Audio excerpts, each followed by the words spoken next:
Makasika ny fampandrosoana ndray kosa nanao tatitra momba ny asa vita nandritra taona 2012 ity ndeo anivon'ny Banky Afrikanina momba ny fampandrosoana ny badina fataratsika azy tsara ny vokatra amin'ny ankapobeny.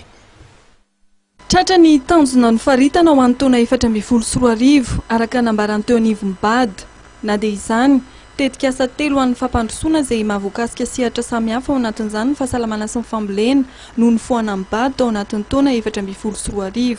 Tsy vitsy ihany koa nefa nitetika asa vita na andalam-panatanterahana ao anatin'izany ny fanamboarana ny lalam-pirenena fasivy, tetika asa fanajariana ny bamangoky ary nitetika asa PAGI momba ny fahaiza-mitantana, tetika asa izay tafiditra avokoa ao anatin'ny drafitra ho an'ny taona 2014 2012.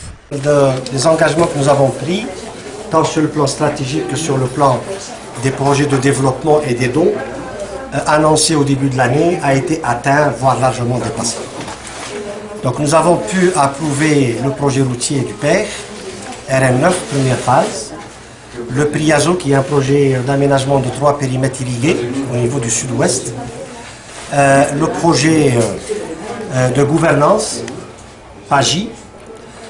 La deuxième vague des approbations a concerné le deuxième projet de gouvernance pour 35 millions de dollars qu'on vient de signer et un projet agricole, la deuxième phase du Bamangouk. Momba ny fiaramiasa amin'ny hoavy araka ny fanazavana dia andalana ny fanomanana miaraka amin'ny gouvernemanta malagasy lahara-pahamiana ho toto-saina.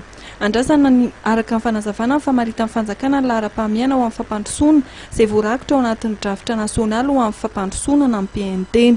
Pour le PND, on va le laisser mûrir, avoir les approbations qu'il faut en concertation tant avec les gouvernements qu'avec le gouvernement qu'avec les partenaires techniques et financiers.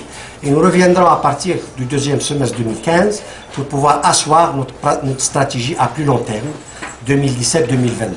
Nahatratra ray sy zato tapitrisa unité de compte na enina amby efapolo amin'ny zato tapitrisa dolara ny teti-bola natokany Banky Afrikanina ho amin'ny fampandrosoana ampiasain'ny Madagasikara tao anatin'ny taona 2014. Miankina tanteraka malagasy kosa ny teti-bola ho an'ny hoavy maharitra 2014 ka hatramin'ny taona 2020. Ny bady izay nilaza fa miandry ny fivoahan'ny drafi-pirenena ho amin'ny fampandrosoana ny Madagasikara.